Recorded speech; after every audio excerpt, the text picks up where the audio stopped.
Welcome back to live action at the Timber Merit Cup. My name's Jeff McGray alongside Dave Doucette. Today's game features the Barrington Barons against the Avon View Avalanche.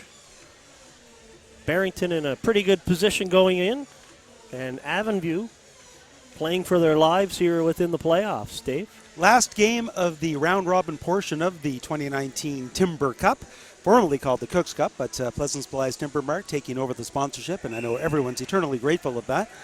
After the first game of the round-robin, Barrington took all 5 points, and so they're sitting there at a position where if they can sweep all 5 points, they can actually shoot to number 1 seed going into the quarterfinals. On the flip side, Avon View had 0 points out of the first game, so if they get swept, despite perennially doing very well in this tournament, they could be right out of the quarterfinals and into the 9-10 relegation game. And that first seed will give you a great spot as you'd be able to play the 8 seed in the quarterfinal. So definitely something Barrington should shoot for. We get set here. A reminder that this is MC Media, all brought to you by our volunteers here at this great group. And we're lucky to be part of it. So we get started off here as Barrington shoots the puck deep into Avon View's zone. Not familiar with many of the players, so we'll try to get you as many of them and learn them as quickly as possible as Barrington's turned back into their own zone. Tegan Scott with it there, and he has it taken away. Battle along the boards. And Jagger Kane, which is one of the greatest names as far as hockey players go. Certainly is. That's a great one. That's a beauty name. I'm telling you, it should be an NHLer with that name. Now it's played just inside Avon View's zone. And then shot out and all the way down ice. And we're going to have an icing against Avon View here. First game for both of these teams today, and so you're going to wonder they're going to take a little bit of time to find their legs. We've certainly seen in previous games in the tournament that there's been a lot of neutral zone play as both teams are trying to figure out what to do and kind of get their legs under them for the first 5 minutes anyways. Trying not to make that initial mistake, getting behind the 8 ball right away. Yeah, lots of pizza and that kind of thing. Avon View's probably here for the weekend, and Barrington's probably traveling back and forth, of course, so hotel living and stuff, so maybe some weary legs as guys are having some fun on a trip. Back into Barrington's zone. Shot to the point, but not out. Campbell, he'll fire that in on goal. And that'll be the first save there for Devin Nickerson in goal for Barrington. Kicks that aside. Laid down with a glove. Absorbs the body check there. That's Zach Eldridge for Avon View. And now Barrington will look to clear it out. Nice headman pass. Hits his man in stride. Shot goes wide all the way around, and Barrington will play it there. McCarthy down into the corner. Point pass. That's kept in, I was going to say, and as I'm saying it, it's ruled that it was not kept in. It's going to be offside against Barrington. It was right on the line, very close play, and the linesman was right there. It certainly has a better view of that down that line than we do. Really tough call when the puck's in the air as well. If it's on the ice, you can see daylight or not, and along when it's up in the air there, it's definitely going to be more of a judgment call. Although they're all a judgment call, but a lot more difficult for sure. Rarely are you going to make the player happy on the play. Shot in by Barrington. They'll give chase, sending Avenue back. Partner pass is picked off there, but Avon View will play it out, and Gordon has it. Skates it out to center ice. Looks to just shoot it in.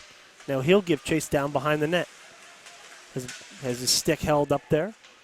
Barrington will come out with it. They swing that up to the point. It's kept in at the line, though. Now down low, Cole Nickerson playing it there for Barrington. Battles it with his skate. Now it's picked up and taken to the sideboards. Nickerson picks it up again. A lot of Nickersons on the team, so I'll try to give first name as well, Cole Nickerson. That's kept in by Avon View as they do a good job here, and then they'll get a change in and try to hold possession. Barrington gets it back, however, just too many guys, 4 against 1, and they outman the puck and get it out. Excellent play there by 13, Jack Gordon, in by himself, and now he'll go off and change. Absolutely. He killed some time while his teammates made the change there, and eventually he lost possession, but when you're 1-on-4, you can definitely understand that. And the shot in there on Liam McRae, and that's his first save, first touch of the game, and he'll hold it for a face-off to his right. Like I said, both teams still feeling each other out here at the beginning. Some good forechecking work by Avon View a couple of minutes ago, and both teams are looking to establish their game right now. Not a lot of physical play yet, but that can certainly change in an instant. Absolutely.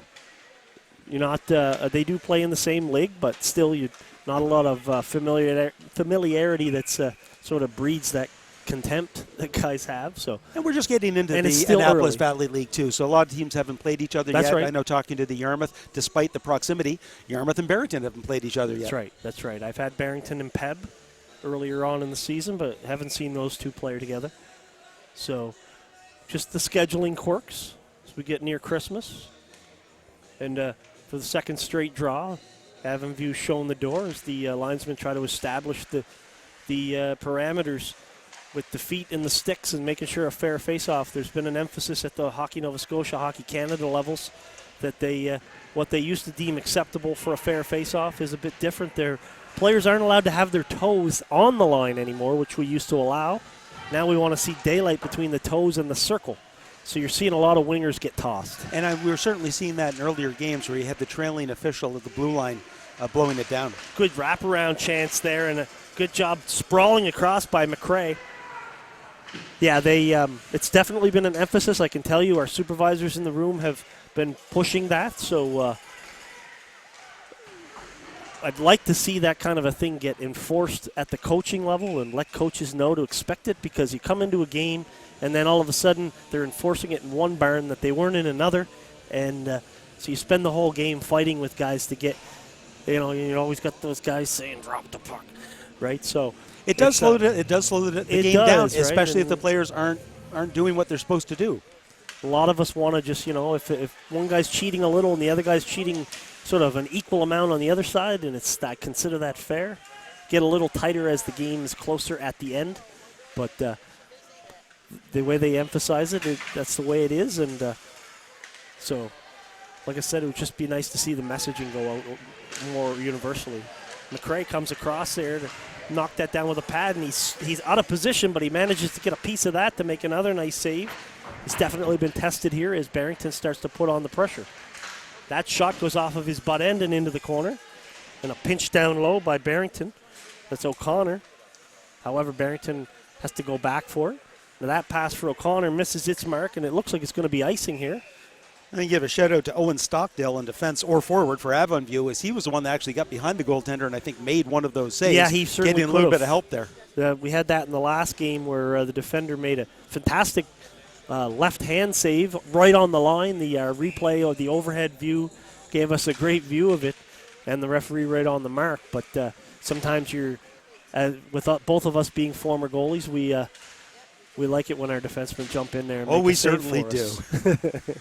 We like them even more than we like the goalposts sometimes. Now Barrington looks to come out with it.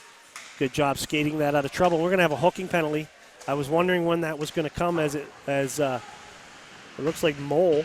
Is that his name? I'm seeing from the back of his jersey. Mole, yep. It might be Moley, I don't know, but he's going to go off for hooking eventually here once Barrington gives up possession of this puck, as they have the goalie on the bench. And now Avon View will touch up, and that will result in the penalty being called. Had a little bit of a late hit after the face-off, after the whistle, rather. It's one of those things. I remember a few years back, and you talk about differences in refereeing and things that are being emphasized. And quite a few years back, there was the strong emphasis in not getting the lane, the lumber, hooking people as they're going up the ice. That's since tailed off a little bit. It's still officially against the rules, but obviously a little bit. But in that case, the hook was well established and multiple times going up, and you just can't do that. You've got to move your feet and get side to and lay your body into the person and not reach with your stick. I can tell you from the referee's perspective there, Chris Newell, he's the back guy. And when you're watching that play, you're going to look for the guy to see if his feet are moving. And once you start, I guess we slang it as water skiing. Once you start water skiing and catching a ride with the guy, we're going to put our hand up there, because you're not if you're moving your feet but you're tugging a little bit, we might give you that one, to the point where, as long as you're not taking away a scoring chance, often we have to be very careful that a guy isn't going to the hook doesn't. We don't want the hook to result in a scoring chance going the other way as well. So you got to kind of be aware of that. The puck is shot down low. I thought it might have been knocked down with a high stick, but Tyler Smith was right there, and he waved that off. So Barrington will come out with it, and that's Nickerson. Gains the center ice line, and then the blue line, and fires it in. And goaltender McRae is going to make that save, and hold it there as the puck bounced off the end boards to him. And we're finding that especially at most levels of hockey, but especially in high school hockey, goaltenders are being taught to just take the face-off. We're going to get the change, especially in a case where we're killing a penalty. We'll get fresh legs out there. We'll take the structure of a face-off over the unpredictability of where I'm going to throw the puck. Yeah, a lot, especially here on a power play. But at an NHL level, if you have a goalie that can move the puck very well, then sometimes they will force the play and try to set up a dump play. Different rules, though, right? Because in the Absolutely. NHL, the referee, if the goaltender hung on like that, would give him that one. Yeah, but then tell him he'd you've come got to over move and the have a puck chat next with time. him for sure.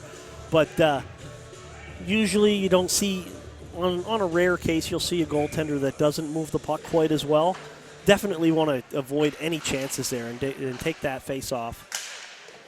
Shot from the point is kicked out, then cleared to the line, and now out of play. The faceoff's going to come in all the way back down deep as Avonview shoots it up into the timekeeper's area. Great one-timer by Kieran O'Connor as it came back to him on the left defensive side. Didn't stop the puck at all.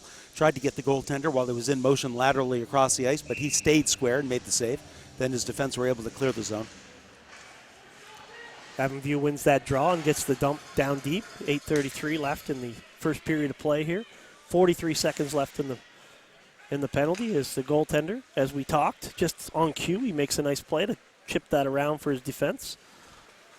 And they'll look to come out with it. Across the blue line. That would be Nolan Atwood. They get the clear, however. Stockdale works back against the green, and now he dumps it. Just shot there, given back away by Barrington. As they're going to make some changes. Chipped up high, and now down deep. Barrington will go back and look for the breakout play with only 10 seconds left on the power play. Barrington hasn't established much in this power play so far. Not even a lot of offensive zone coverage in this, but they had this last opportunity in the dying seconds. Consider them dead. Yeah, just the one-timer that you spoke of, and other than that, very good structure by Avonview. They got a couple of defensive zone face-offs, and were able to clear that. So a good penalty kill there by Avonview. As shots on goal are 10-1 in favor of Avonview.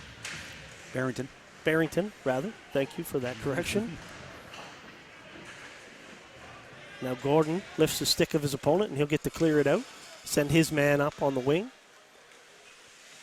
Into the corner. Both players kind of leave the puck, and now comes around, and a shot by Gordon from a weak angle, bad angle, and goaltender Nickerson is able to grab that.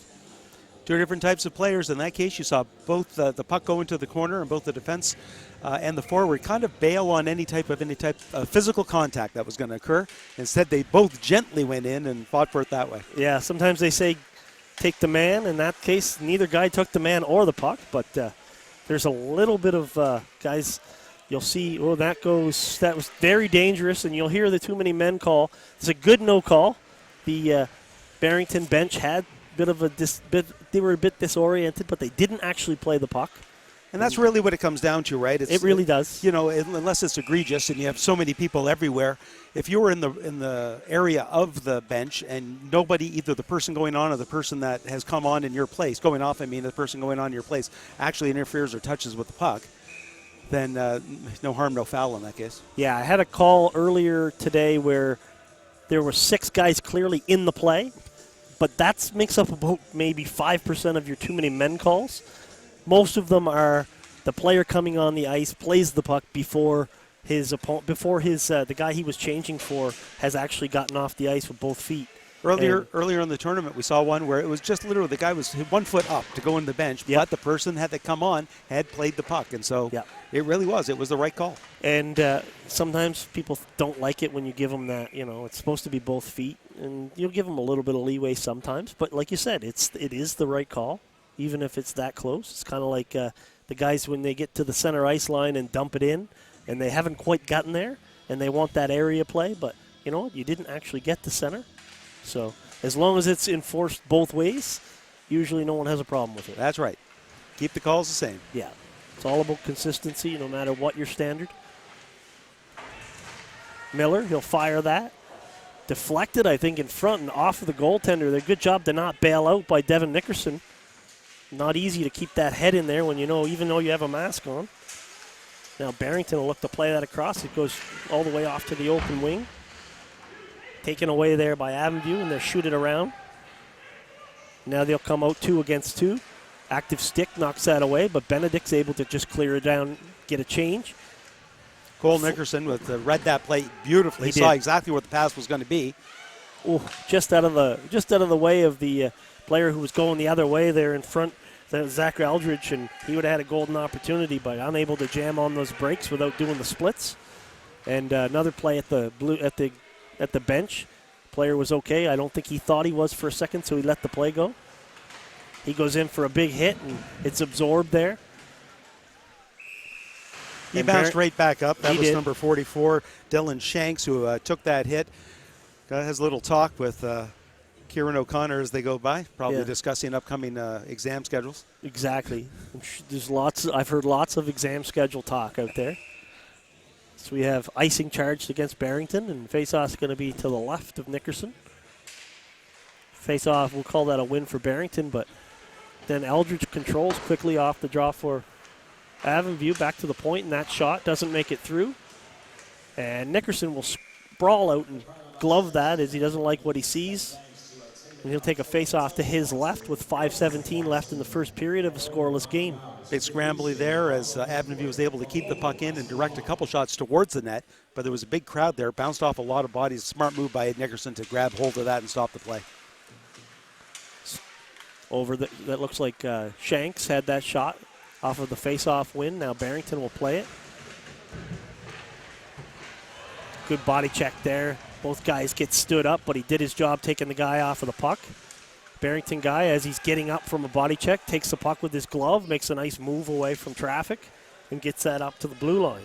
Pinch there by Rogers, but he misread the play, tried to play with his feet and went through, but the backup defenseman was there to stop the play. Now it's just shot to an open side as Stockdale had gone to the bench. Barrington will have a chance to clear. That pass just gets missed, and now Mole had to check to make sure he was onside. Now once he realizes it, he's able to give chase. Gives Barrington a chance to clear, but not out. Gordon keeps it in at the line. O'Connell. He just chips that up near the blue line. His man that has the puck there, that's Owen Penny. Taken away from him, and Gordon has it there, and he gets center ice and dumps it in.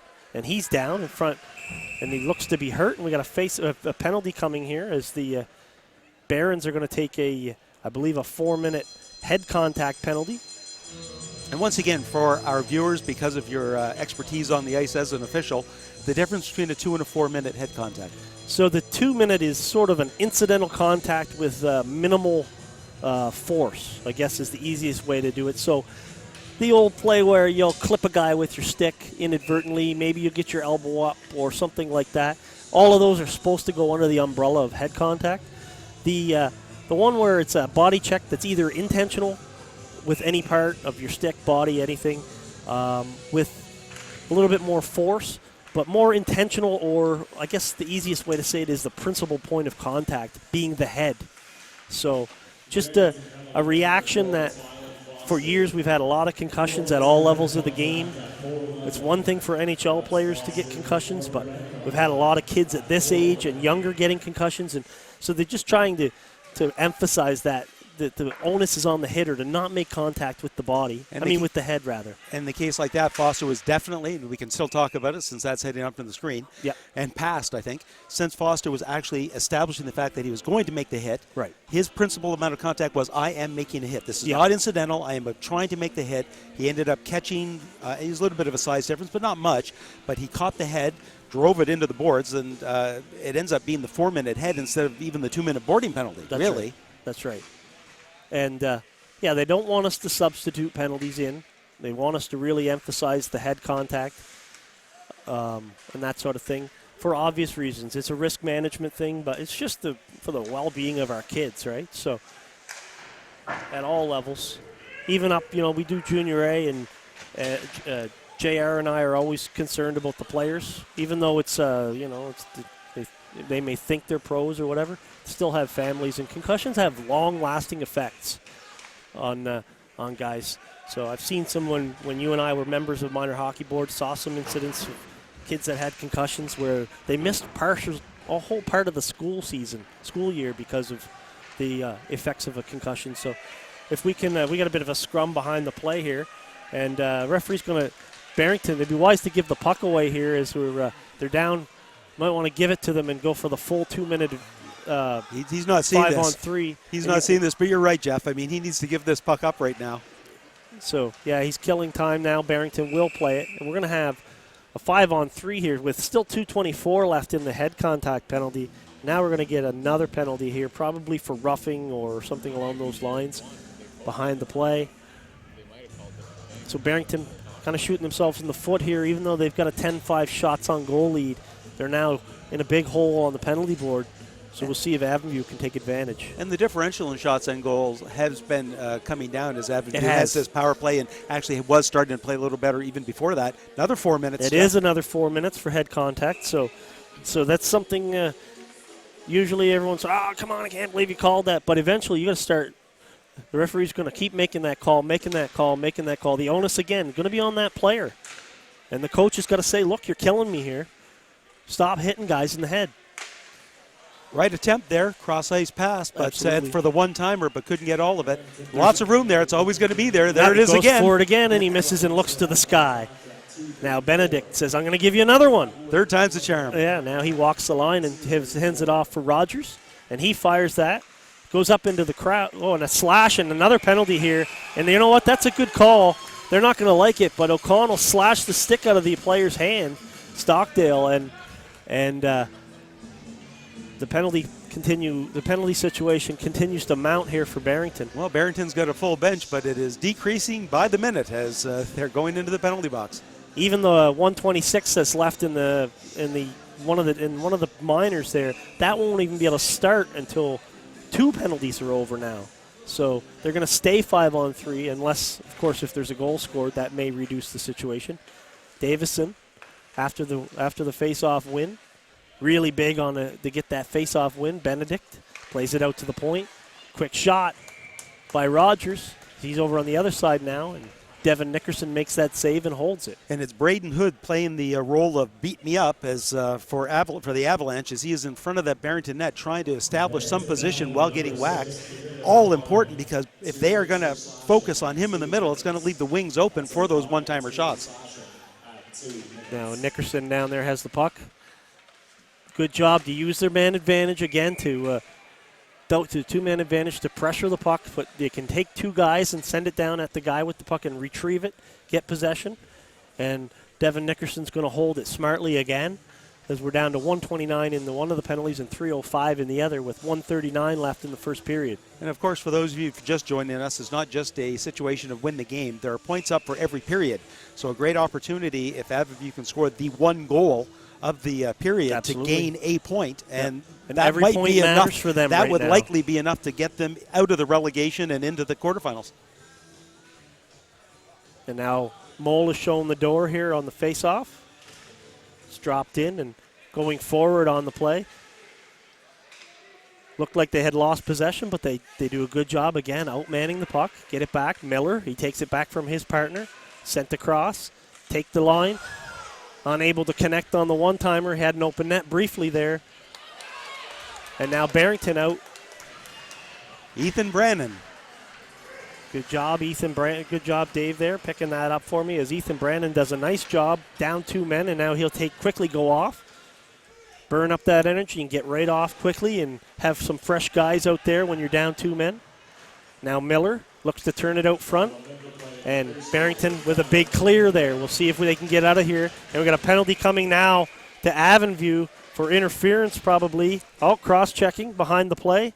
So that will help Barrington with the problem that they're in. And we'll go to 5-on-4 or 4-on-3 rather for a temporary measure and a face-off deep in Avonview's zone. Sam Miller with a great effort going down the wing, fought through a check, went into the corner, got the puck, went out, and then lost control again. Was likely a little frustrated at what happened because 5-on-3 you'd expect more than just losing the puck, and basically retaliated by cross-checking the defenseman in the back, and now he's in the box. Benedict and Stockdale in on that. Stockdale's shot goes off of the blocker and Nickerson down into the corner. As we get down to 25 seconds left in one of the penalties to Barrington, which will make it a 4-on-4 situation temporarily. And the Barrington player just chopped a little chop block on his player, on his opponent, and that goes unnoticed. And so it was away from the puck, and Barrington gets the clear. 8 seconds left, and we'll be down to a 4-on-4 situation. Lots of ice. Good play there by Rogers. Remember Rogers from last year. He's a big boy, but he skates beautifully and has a lot of skill. And you can see him wearing that C, and you can see why. He's a good hockey player. Seems to be a leader, too. And a lot more ice when you've got 4-on-3 or 5-on-4. I'm wrong. It's not going to bring that to a 4-on-4. As I alluded to earlier, when one penalty gets over, it just cues another one when you've got that many in there. So it's going to stay 4-on-3 here. At least there's no more penalties in the queue for Barrington at this point, which is always a nice thing. And the whistle will go as the first period comes to an end with shots on goal all the way back to 12-9 in favor of Barrington. Scoreless period. Two-part period, basically. As we expected in the first part of the game, it took 2 or 3 minutes for both teams to kind of establish themselves in the game as we had a little bit of neutral ice play. Generally speaking, Barrington had at least a couple opportunities, including a nice one-time opportunity on the power play. But that was their only real quality scoring opportunity.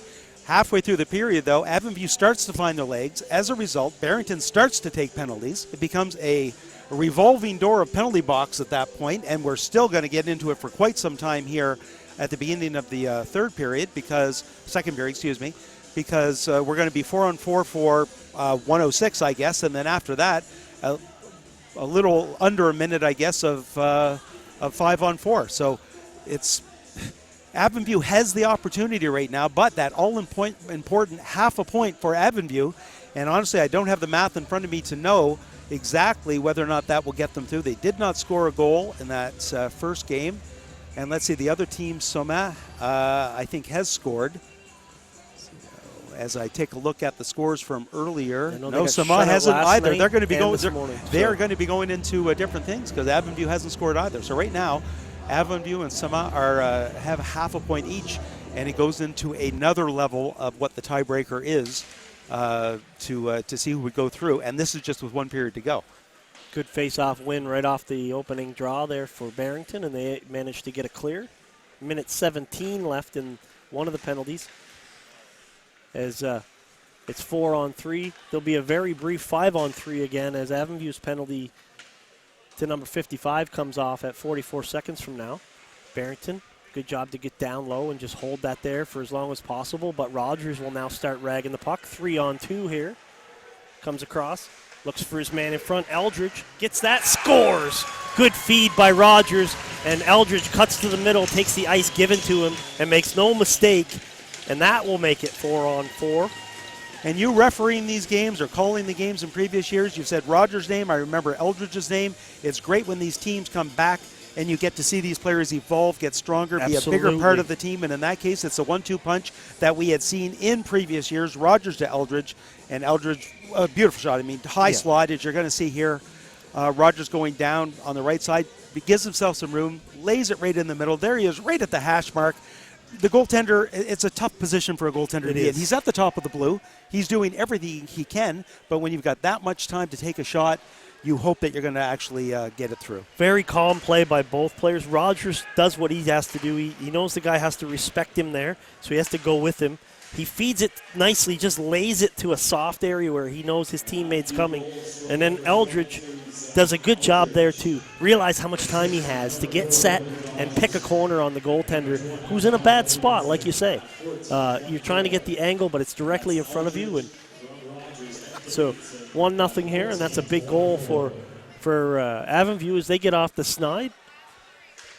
And still with a 33-second man advantage, so an opportunity here at the early stages of the second period to maybe take a 2-goal lead and remind Barrington that staying out of the box is an important part of the game as well. Everything points towards potentially a close game here. I don't see a real overwhelming disparity in either side, talent-wise, goaltending-wise, that sort of thing. It looks like a real good, could be a game that could come down to the wire. Of course, time will tell as Mole wins that faceoff. Played out to the line. Barrington keeps it in temporarily, but Peach plays that up, and Barrington, good job to outman the puck, and Campbell gets it, and he has to come out with it. It's played up and just dumped back in by Nickerson off of Rogers' foot.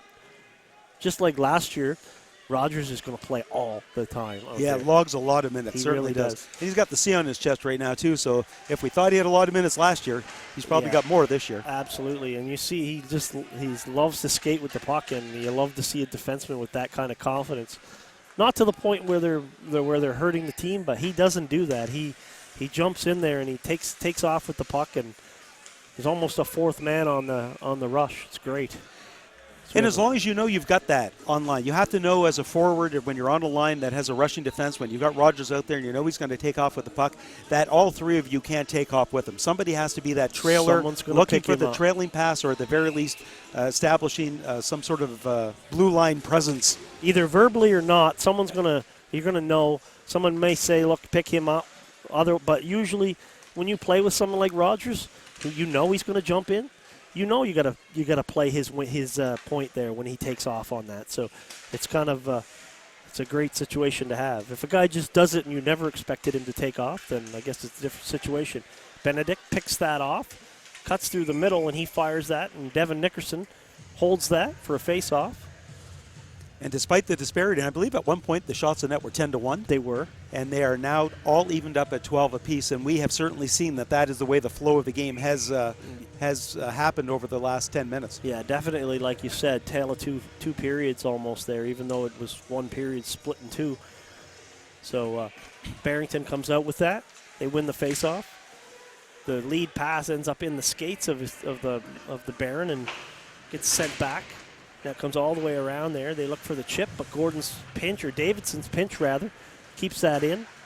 That pass gets deflected and ends up behind the player, and Davidson again dumps that in, giving his man a chance to go after the puck.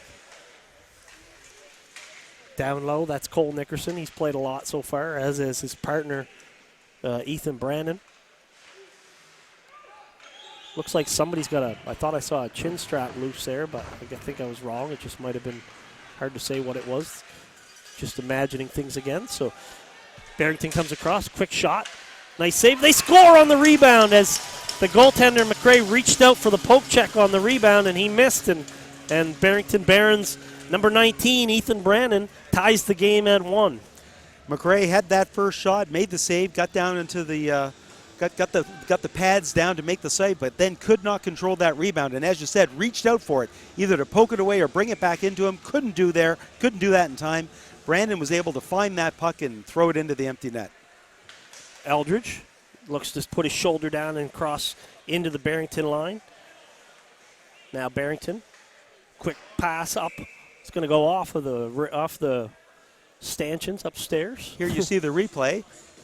So coming in, the Barrington player going wide, that initial shot goes on, and you'll see that the save will be made by McRae, and there he is trying to reach out, poke it away, or bring it back in. But Brandon getting there first and putting it into the empty net as the goaltender just splayed across the ice. Couldn't do much with it. Too far out for him. If he has it to do over again, he's probably going to try to get set for a rebound. But his initial thought was, I'm going to get that with the stick, but it just kept moving away from him, unfortunately, and Brandon makes no mistake. Eldridge now will have to backtrack for the puck. Into his own zone. He takes a hit there and tries to clear it up. Now he reverses field all the way down here in front of us for Stockdale. He'll get Glass out to center ice. And Shanks, he misses that. No icing. Good call there as O'Connell goes back for Barrington. And they will battle there in the corner. Stockdale has a chance, steps out front. Nice goal. A little bit of mustard on the hot dog as he flips the stick after making a nice play in front. All the work was done by his teammate down low, I believe Eldridge, and perhaps Shanks. But great job by Stockdale, the number 21, to jump out front there, make a nice move to cut to the net, and then picks the corner. And you see him come out there, makes a nice move to get away from the sweeping stick of the defenseman. Makes the goaltender make a move, and then puts it upstairs. It was a really great finish, and that's what you have to do. That move really changed the goaltender's angle as well. So all of a sudden, the quick move towards the center had the goalie out of position, and he makes no mistake in the corner, up over the glove. So 2-1 here as we have a relative flurry of goals after a scoreless first. And it is Eldridge that was doing the work on the Yeah, side, it was. He did picking up an assist. He did a nice job there, and full marks for that assist. Big body check there. Now Peach will play it back. Dangerous here as they make a change, but only one guy had changed, so they're okay. And they jumping in front of the puck, so the other player did not get the touch for the two mini men. And Barrington has a chance to clear here. Headman pass up for Gorham. That's Drew Gorham. Now played into some skates there as we have two players from each team battle for the puck. Up to the point. It's muffed there by the Barrington player, and that gives a chance for them to jump Braden Hood to clear that in, and he's in there battling. It gets played out. The goaltender thought about playing it, but he has it knocked away from him. Guys have their sticks tied up, so they both put their arms up to claim their innocence to the referee, and the puck gets knocked away from them. And Barrington will play it up. Almost out. Kept in there by Miller, however. Another big guy on defense. They got some trees out there, some big, thick trees on their blue line. Rogers and Miller are guys that I don't want to run into. With decent mobility as well. Absolutely. They both play very well for big guys. Now, Hood will give chase there. It goes off of his stick up into the mesh, and we're going to see, I guess the faceoff's going to stay deep. 8:58 left, second period, even strength here. Avonview now has a 14-13 shots on goal advantage, which is interesting considering they were, as you said, trailing 10-1 at one point. And that one shot advantage actually is the difference because they have one goal advantage as well. Now, as I thought, the faceoff's going to come out. It looked like Blue was the last one to touch it. Faceoff comes out over the blue line. Eldridge up against five white shirts, gets a shot off. The goaltender makes a save there. The numbers definitely weren't in Eldridge's favor, but he got a shot off anyway. Great effort there by Eldridge. Yeah. It wasn't just a little shot on that, too. It was a quality shot to the upper blocker side. Turned into a scoring chance, even though, like I said, I could see nothing but white jerseys everywhere. And that shot quickly out front, and Nickerson makes the glove save, and he'll hold it. Yeah, Shanks with Johnny on the spot at the middle of the blue line. All of a sudden, the puck just came his way. Made a quick little move. Didn't really get much on the shot, though. It was a pretty easy save for Nickerson. And the face-off will again be to Nickerson's right. 8:33 left in the second period. We had some flow at different times in this game. We've also had some periods of the game where there were a lot of whistles like we're having now, as Avonview takes way longer than the 5 seconds allotted, so they get shown the door again. And now one of the defense has to go in and take the face-off because they were the ones that were actually on the ice. Yeah, the defense is going to take the draw here, as when the winger is the offending party, then he can't come in and take the draw. And they decided they go with the defenseman rather than the guy down low. And surprise, surprise, the defenseman did not win the faceoff. No, it's not a lot of face-off practice taken by defensemen. All the way down low, that's Campbell. Goes down there and gets the puck up onto the glass. And Avonview will get a chance to clear. They get it to center ice and they dump it in, and they're going to be content to make a change here and send 2 new forecheckers in. Barrington will try to capitalize on that few moments they have to clear. Kept in along the sideboards. Battled there. Both 4 guys battling for it. And Barrington comes out with the puck. Down low. It's turned over. It looks like Peach has it there. Knocked off. Out to the point. Shot in by Harvey, I believe. Yep, shot in by Harvey, and then it was 21 Stockdale that ended up getting a good opportunity after it went off him, but he shot just a little bit high and outside. Shanks with a couple of pretty good shots there as he battles down low, and a couple of cross-checks across the back. And him and his opponent are having some words as they go up ice. That's number 18. I don't see an 18 on the roster for Barrington, but there is definitely an 18 on the ice, so... He's 18. He's number 18. So he chooses to be anonymous, which I don't know if you're allowed to do or not, but it would be pretty interesting. So we're about halfway through the game, 7:12 to go here in the second period. We thought it might be a close game, and it has been. Both teams getting opportunities. Avonview carrying the play more so in the latter stages of the first period and here in the beginning of the second period. Davidson just plays that up off the boards, and Barrington will go back with it in their own zone. Partners exchange passes on the defense. 2 guys go in on the forecheck, and good job to spin away from those 2 guys by Tegan Scott. Gets it to the line, but not out, however. Miller is lost in some skates, but he gets it down low, and that's Shanks again. He's playing a lot of ice for a forward.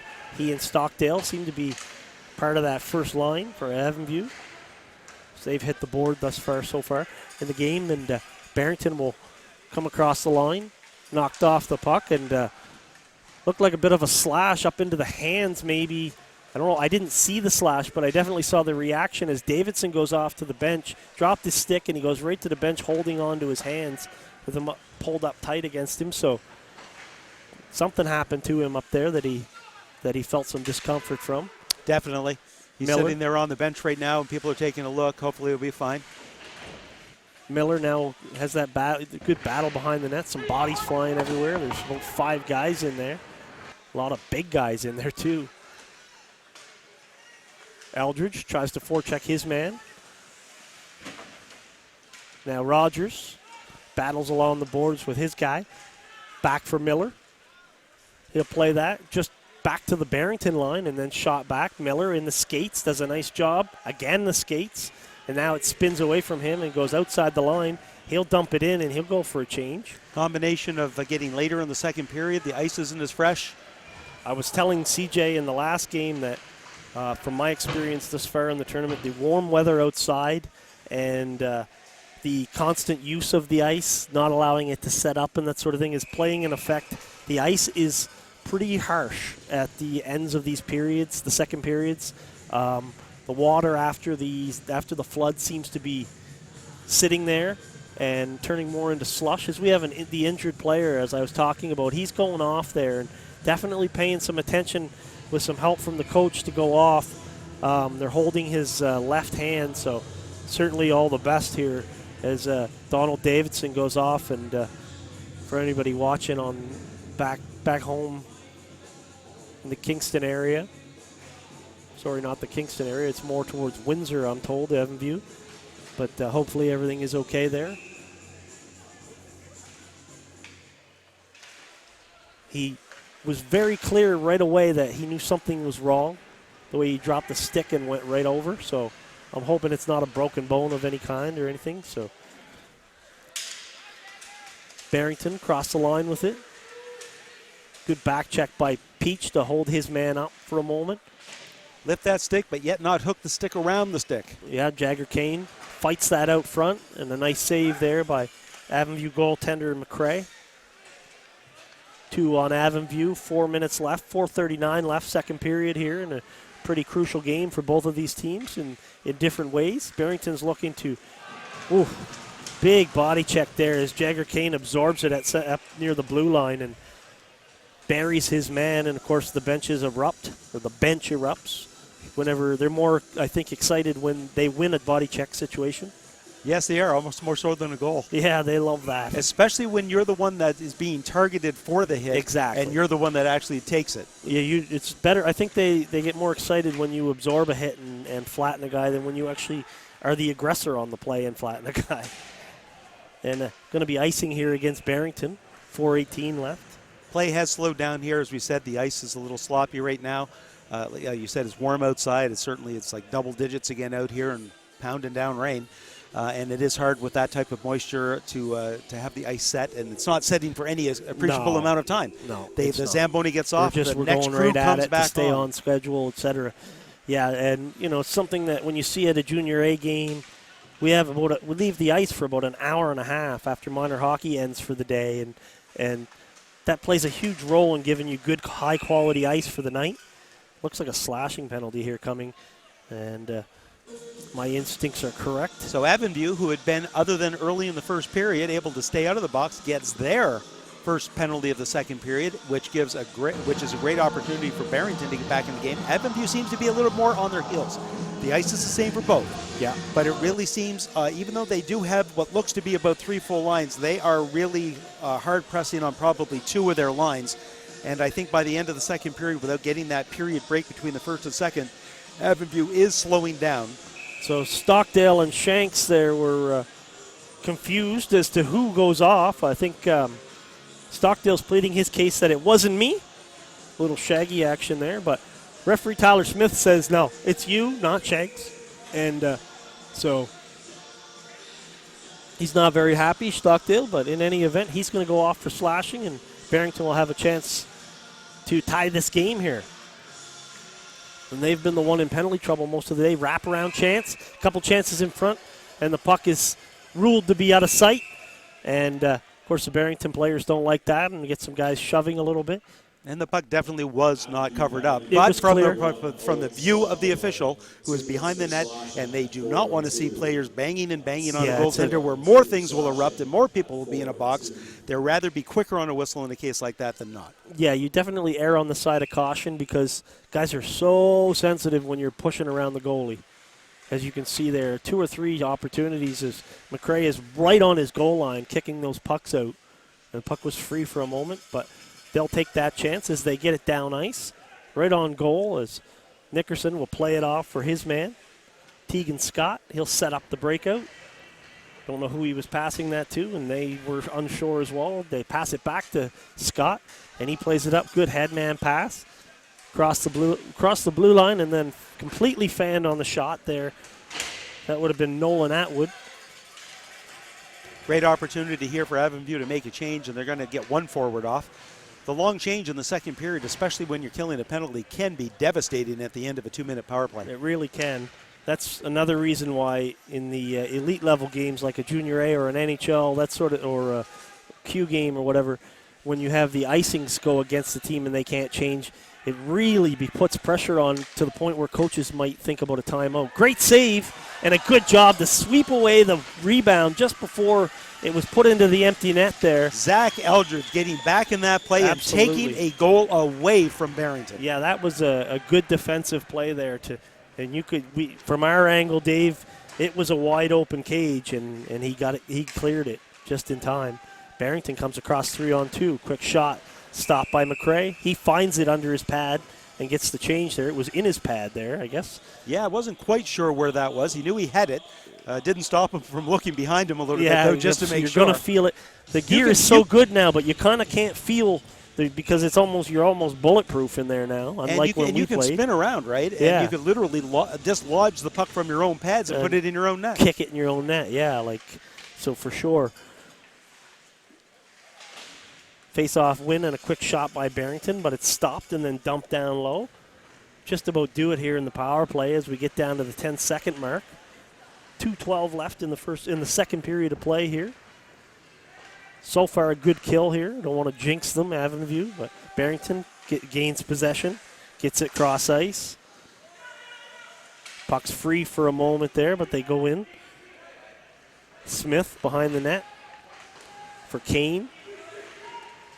His pass doesn't make it through. He gets another chance. Indirect off the boards, back to the point.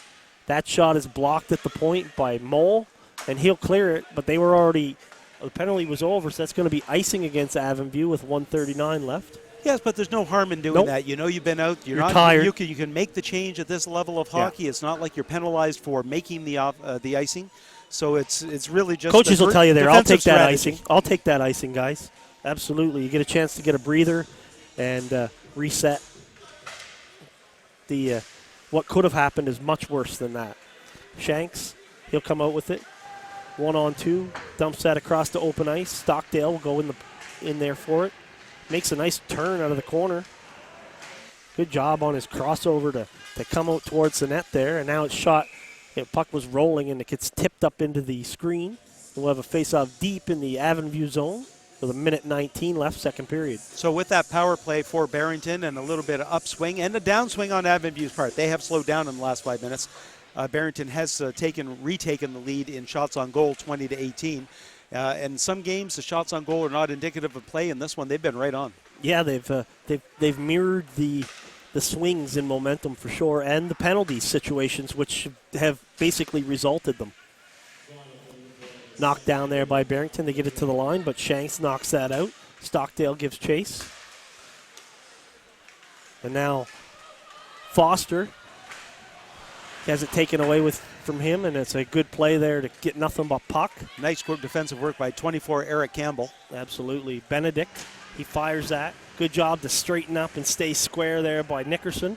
to make that save with his face. Wasn't much of a hole there, but there was one above little the bit. blocker side. But boy, Yep. you'd have to have been very accurate to find it. Yeah, for a moment there when he was down in the butterfly, he's not a big goalie, and you could see a hole. He did straighten up and take some of it away, but there was a tad bit of a hole there. Shanks dumps it in on the backhand. He'll get a change. Down to 13 seconds left, and we'll see if Barrington is just content to run out the clock or whether they're going to push for a chance here. That pass goes up towards, it's not going to be icing, not enough. Good call by the guys. I think it was tipped anyway. Now quick wraparound, and the buzzer comes to hold us here for the end of the second period here, as we'll have a bit of a break. Thanks for watching today on MC Media, this continuing action here at the Timber Cup. Timber Mart Cup. I guess it's the Timber Cup. Just the Timber Cup. As Dave said earlier, formerly the Cooks Cup. Great to have our new sponsorship, and we'll go off for the second intermission. Jeff McGray along with Dave Dowsett. 2-1 Avon View, and we'll be back in a little while.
Back on the air for third period action at the Timber Cup. Jeff McGray along with, I was going to say J.R. Surratt. Shout out to J.R. and his bad back. You old fellers, you know. Yes, yes. Those old fellers, Dave, we can't, I don't know if we can work with them. Yeah, I know. It's terrible. Foot, right? It's terrible. So if he's watching, hopefully he is. So he heard that. So probably text me. So Barrington trailing. I was going to say trailing 2-1, and now they've tied the game early in the third period. We're going to have a with good dare finish. I say moves like Jagger. There you go. With that name, you're bound to get that stuff. I'm sure he's heard it all. That is a fantastic name. Props to his parents for giving him the Jagger cane. So 2-2 here, Barrington and Avonview. Barrington will continue to try to add to their point total and maybe work their way up the standings here to get a more favorable quarterfinal match, as this is the last game of the round robin here at the Timber Cup. Now Barrington looking for more. Quick shot.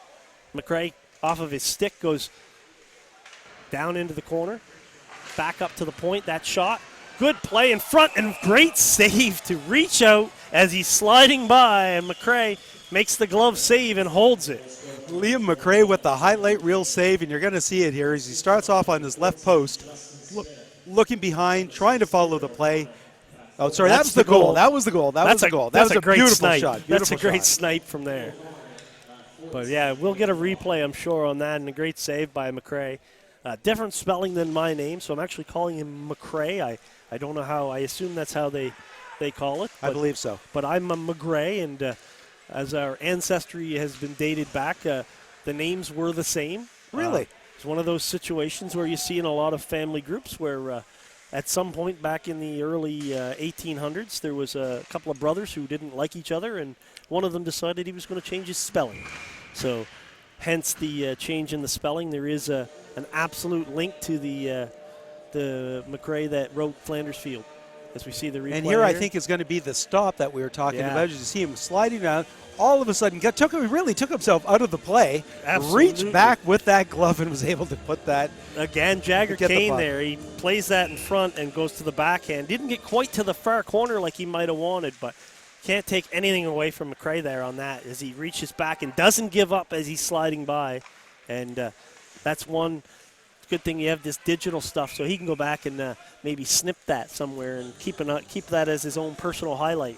What we have established, though, so far after two periods, as the playoff picture has cleared up quite a bit, as the 1, 2, and 3 seeds are now firmly in place, as Barrington can only get 3.5 points in this game now.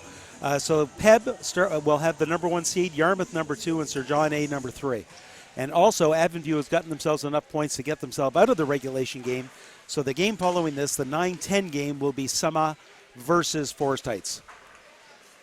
So that will give each of those teams their third game, and neither one is in contention for the Timber Cup.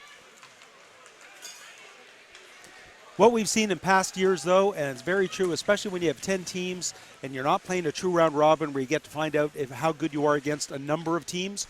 You're never really sure who you're playing. Many times the lower seeds do win. Seeding is more important to get into the quarterfinal structure than it is so much where you are seated in that structure. Yeah, the unique point scoring system that Timber Cup and formerly the Cooks Cup uses doesn't give you that old 1 versus 8 that you expect. You can kind of set your watch to who's going to win them. It's a lot more parity, I think, too, and so you can get a seed. It's not as big an upset, like you say. So it definitely makes it more interesting for those of us involved. Face-off is going to come to the right of McRae as he holds that. Jeff, I got a refereeing question for you, Sure. just from base what we saw here. You've got the deep referee making that call, and he's the one that's going to blow it down when he sees that he thinks that the puck is out of play because the goaltender has it. In a case like that, the goaltender did have it for a little while. Can the trailing referee blow it down, or is that frowned upon? There used to be a situation where we would kind of think you were encroaching on a guy. Of course, we didn't have the 4-man system then, but really everything is your call at any point on the ice. But I think subconsciously you're still not going to call something that's blatantly in front of a guy like that. If you think he's blocked out and can't see it, you might make that call for him. Okay. guys that have worked together might say, didn't think you could see it, I blew it dead. As, not to allow guys to get hard feelings or whatever and think, why'd you blow that dead or whatever. But technically, by rule, yeah, they can both make that call. Just like they could both make a penalty call, whether or not you're the one in front of the play or the one trailing the play. That's right. That's right. We have sort of different responsibilities in where we're supposed to be watching on these plays. For instance, that back referee, in this case Chris Newell right now, he would be watching very focused on the puck, and we call that the hard eye. And then Tyler, who's working as the back guy, would be what you'd call the soft eye. So he's still gonna be watching there, but he might be trying to unfocus so that he's getting more of a peripheral shot of something that might happen more away from the puck. And that's a water bottle shot to take a 3-2 lead by Avonview in a big celebration. Number 17 is going to put the team ahead there. That's Matt Benedict. He's had a strong game. That was a wonderful shot by Matt Benedict, Yeah. right upstairs, knocking the water bottle up, and I'm sure we're going to get a replay of that from either overhead or the side view, the side camera view. But the puck basically just came to him. It wasn't like a terrific pass. It was a bit of a scrum in order to the puck kind of come loose. But once it got on his stick, it was right off of his stick in a moment. And again, that 1-goal lead for Avonview. Great release and a perfect shot. And, you can't fault the goaltender when someone picks a corner like that. That's a tough save. So face-off's going to come all the way down here to outside the blue line. And here's that over-top view. As you see, he just gets the puck, and right away, bang. Bang, right off the top water corner. bottle. That's everyone loves that water bottle. Going to be icing against Avonview, and they're not real happy about that. As Hood has a couple of words to say for the linesman there. Nothing bad or anything. And linesman Justin LeBlanc is going to come all the way down and drop the puck to the right of goaltender McRae in the Avonview zone. 10:57 left. 3-2 Avonview here. Barrington plays it. Quick shot, and McRae kicks that out and bounces over the stick of the Barrington player as he went in there. And we're going to penalty here as I think 13's going to go off here for interference. He hit a guy that hadn't had the puck in a while. So referee Chris Newell is going to take Tegan Scott here for interference, and that'll give Avonview a chance to extend their 3-2 lead. Yeah, there was a bit of contact after they pushed the puck through, and obviously he didn't have the puck anymore, and there was some sort of contact. How incidental it is or how incidental it wasn't is certainly a judgment call, and Newell was right on top of it, so he certainly had a better view than either you or I to make that call. Yeah, he's good. It is one that I don't think an argument would have been made if he had let it go either. No, exactly. It's one of those situations where it's, again, a subconscious thing. You kind of have a feel for it. Almost if there's a Mississippi after the puck is released, a couple of Mississippis, you can't hit him anymore. Now it's dumped in. Phillips will play it back there. Big collision there along the boards as Avonview will set up here and that's Miller coming out. He headmans it up. The collision on the side boards too, and it's going to go off. He's kind of shaking his head a little bit. His number 22, Zach Eldridge, I think he got that up in the head a little bit, as there was at least a 6-inch difference in size. Yeah. And you can see he's doubled over there.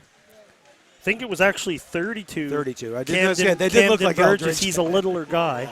And you can see he's kind of doubled over on the bench. It looked like he might have taken it was a shoulder, not an elbow, but it was in the head area. I noticed that as well, Dave. Good, solid contact there. They grow them big down in Barrington. Injury update. We were talking hand or wrist in the last period with the player that went out for Right. Avonview. I guess it was shoulder. Shoulder. So he was that's why holding he his was hand holding there the like hand a up. sling. Okay, it makes a lot of sense as you were saying it. Okay, so you say he's got it in a sling now? Well, or no, I mean he was holding it up Oh, like a as though sling, it and was I expected they're going off to going the to go up hospital. and have it checked out Yeah. for, so all the best to him for sure. Kept in there nicely by Miller and a little hit for his man for good measure. Goes off a couple of skates there. And nice job by Nickerson to stay with that and make a couple of saves. He has another one, and he manages to find it in the crowd and smother it. And the Barrington defensemen don't like the way that the Avonview players attack the goaltender as he's looking to establish control. Good positional play by Nickerson there. Yep. That last shot especially was going wide. He didn't try to overplay it. He stayed central in his net, and sure enough, it did go off of the stick. And because he was positioned the right way, it went right into him, and he was able to make that save. You can't be sliding all over the place, so you just take yourself right out of the play. Occasionally, like with McRae, it'll result in a terrific little save as he slides back to get it, but most times it goes against you. As someone who grew up playing net in the 80s, I am just amazed when I watch the footwork of goaltenders now and how they control their slides with the edges. I can't do it. Wow. I don't even know if we sharpened our skates. And these guys have it was once a year. They have different edges, and they can push both ways. And, some guys would push off the right pad or something. These guys can do it both ways, stop the slide with the other edge, and it's incredible. They raise athletes for goalies now. They actually skate. Unlike when I was a goalie, they put us in there, and players shot the puck from a horseshoe area to try to shoot it at your head. Yeah. That was considered warm-up. I was watching Bilodeau during a face-off down in the far end in the last game. I happened to be behind the net watching him, and there he was just practicing the slides, going back and forth, corner to corner, spinning the correct way so that he'd be right against the post. It was like a ballet, really. Yeah, the footwork's amazing. They're, like I said, they're athletes. They're in as good a shape as the players they play with for the most part. The old story about the backup goalies. Used to hear about the backup goalies eating hot dogs, watching the Jerry Cheevers and that sort of thing. Back in the days when your starting goaltender would play your 80 games. Exactly, yeah. So now it's all about load management. Of course, back then players came to training camp to get in shape. Now they show up there in shape, so that's a different story entirely. So, but we digress as the old fogies here, and Barrington controls the draw. They tried to shoot it in. It was rejected, and now they'll get it dumped in and send Miller back. Forecheck there. Miller gets taken away from him. Goes into the corner. Solid body check there, and now Mole. He'll get it to the line, but not out. O'Connell fires that, and it trickles through. As you can see, and the Barrington player slashes a stick out of the hand, takes a couple of cross checks for his trouble. But that's going to be a goal by O'Connell from the point as it snuck through McRae, one he might want back there. I don't know if it was tipped in front or not. Yeah, maybe it was redirected. I'm not sure if he saw it or how much he did see of it. It looked like he was in a good position, but you could see it literally just squeak through enough that it could just inch its way across the line. I was literally on the verge of saying that's a save by McRae, and then we both saw it just come rolling out from underneath of him and just made it across the red ice, the red line. You can see it there, and it just trickles in to the back of the net. And Barrington will take that. We have a tie game. O'Connell, I believe, will get credit unless there's a tip. And sure enough, O'Connell gets the goal. Doesn't mean it wasn't tipped off of a defenseman. As Hood has a fluttering shot go in on Nickerson, and he gloves that and holds it for a face-off to his left with 7:15 left in this tied game. 26-24 shots on goal in favor of the Barons. Barrington looking to establish some points in this game. So far only having a half a point after the first two periods. They're in a position that they could get up into the fourth seed. And that's likely what they're trying to do, is try to get themselves up and avoid playing either Peb, Yarmouth, or Sir John A. in the first quarterfinal match. Absolutely. Very familiar with Yarmouth and Peb, but like you said, they haven't played Yarmouth this year. Big body check there as Hood takes his man out. He went horizontal on the play. Cole Nickerson did, and slams into the boards, and a couple of cross checks being exchanged up near the blue line as things get heated a little bit. Yes, a little more physicality as the game goes on here, and that tends to happen as a tournament goes on, as a game goes on. You get to know the other team, or not like the other team, just a little bit more. And you get a little bit more of an edge to your game, and some of the physicality tends to amp itself up. And let's not forget the age level of most of the players here, 16, 17, 18 years of age. Testosterone is probably at the peak for their entire life right now. So, yeah, absolutely, you're right. I was going to touch on that. That high school age, you get a little bit of, there's a quick glove throw, wasn't even a glove bat. He actually caught it and threw it to his man, and faceoff's going to come outside. Good to see Burgess back on the ice, though, as he was the one that took that shot up high, and for sure. I think it staggered him just a little bit, but he seems to be fine. Right back out there and in the game. He was giving up a lot of inches and pounds to the man that hit him there. So, like you said, always good to see a guy come back there. Hopefully, it was just the wind situation, and as Avonview wins the faceoff straight back, and Barrington will clear it up to the line. Campbell will shoot that in, sending Barrington back for it. That's Jagger Kane with it. He plays it up. It just jumps over the stick of his man. Now Campbell has it for Avonview, plays it up to center ice. Now Burgess plays that. Sends Barrington back. Stick handle in front of their own goaltender. Weak pass for Jagger Kane. He has to go back and get it as he's under attack a little bit. He sends it back to the defense. Good forechecking by Avonview right now. The defensive pair able to get off while the puck was in the Barrington zone. So a fresh pair of legs on D. Good pass by Tegan Scott up to his man, Justin Smith. He loses it, however, as it was just knocked away from him. Good active stick. Sends Barrington back into their own zone, and that's Ryan O'Callahan. Benedict battling there up against Smith.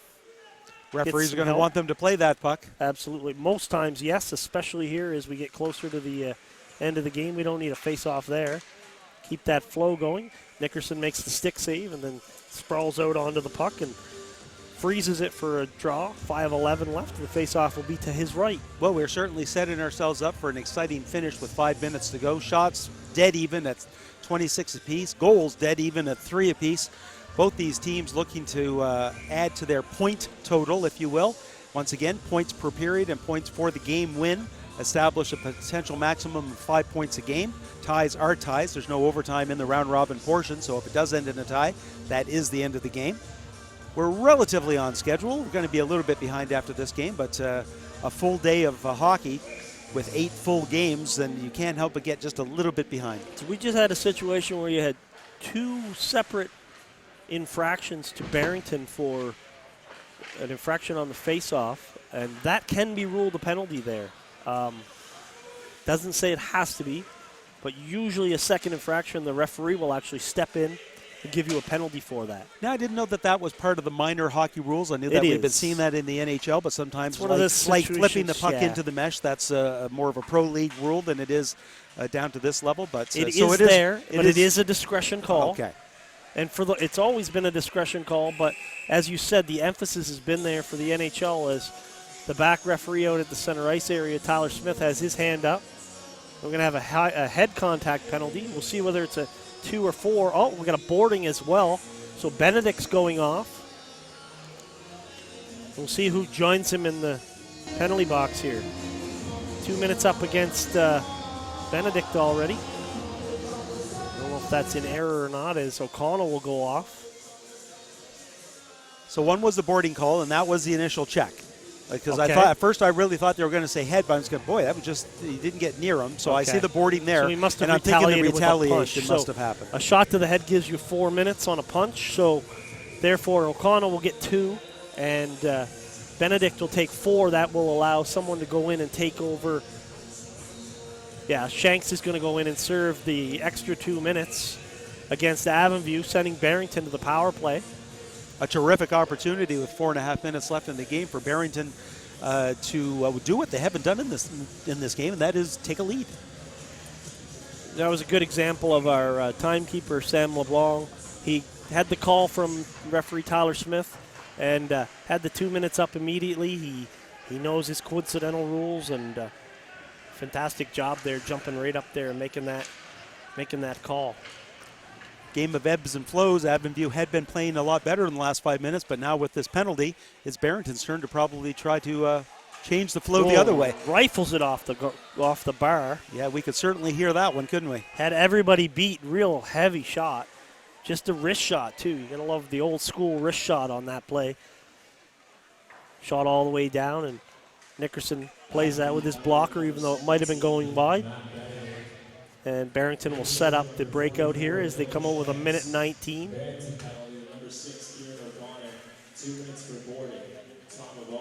So chances are That was O'Connell through the initial board, like you say, and then there was some retaliation, probably a punch in the head to retaliate, and causes the 4-minute penalty to Avonview. As Rogers taking 2 Barrington players on his back. Yeah, I was just about to say he's getting chopped at and hit and battled, and he comes out with the puck and gets the clear and goes to the bench matter-of-factly as though nothing, no big deal.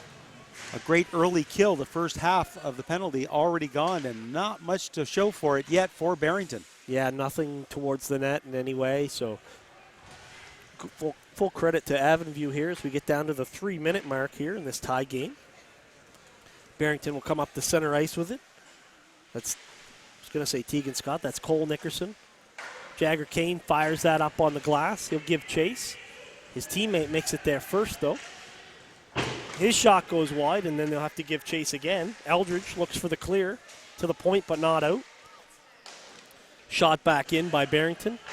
The anonymous number 18 fired that around. It comes back to the point, and now we're even. No icing as the play was dumped out before the penalty kick got over. And now Barrington has it behind their own net. 2:25 left. Up for Jagger Kane. He'll meander his way out towards the blue line, and then just dumped in. Justin Smith gets it back. Stolen there by Stockdale, and he'll dump it down. Nickerson will play that, and he will hold it as a lot of blue shirts coming his way, so he'll hold it with 2:06 left. To the right, the face-off will come of Nickerson. A very ineffective power play opportunity there for Barrington. They carried no speed through the entire 2 minutes. They were lazy through slow through the neutral zone. Didn't carry a lot of speed into the offensive pressure. Never established much of a forecheck. Nothing resulted. If your breakout doesn't have your feet moving and picking up passes in stride, it's so much easier to defend at the neutral ice area because you can just, it's the only way you can really get that through is if outside of an amazing individual effort is to get some speed going and make good, solid passes on the stick. And, good passes, as we talked about, we're down to the 2-minute mark. That's hard to make a good pass and a good reception right now. And this is the time of game that when you're breaking out or something happens, you hit a leg or, a bit of a miscue, something jumps a stick and it goes back the other way. It's not the end of the game, but boy, it's close to the end of the game at this point. And there's another opportunity that just sails over the net. Yeah, Peach on the rebound fires that, and Nickerson makes a pad save. Devin Nickerson, that is. Now Tegan Scott, his pass is missed. Looked like Miller could have played that. The linesman gave him. Miller gave it the wave. Yeah, he's, I'm really skating after this, can't you tell? But the way he turned, I probably would have waved that one off, that situation. But nonetheless, 1:07 left. Face off to the left of Nickerson. Eldridge on the draw here. Rogers kicks just a shot in on goal and is kicked aside by Nickerson. And at this point, anything's good, right? You throw that bouncy puck in there, Absolutely. You might get a rebound, you might get a deflection, anything can happen. Who knows where it's going to bounce with the ice being sloppy, and anything on goal is always a good thing. It's really tough to control for the goaltender on a bouncing puck. Again, Eldridge on this draw. It's going to go up against Jory Stewart. Stewart wins that, and Barrington has a chance to come out with it under the 1-minute mark. Tries to flip it up to himself. Smart play there by Nolan Atwood, but good hand-eye coordination to sweep that out of the air by the Avonview defenseman. Played back into Avonview's zone. Avoiding the hit. Sorry, Dave. No surprise, Rogers is on the ice again. Expect he'll be on for the rest. No surprise at all. Back to the point. Just gets away from Tegan Scott there.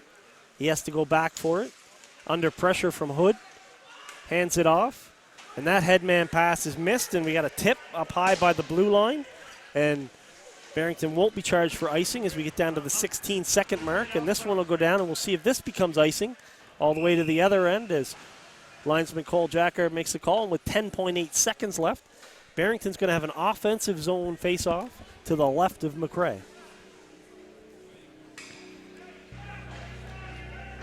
We got the Avonview bench is upset here. No, thought they were upset, but they're calling a timeout.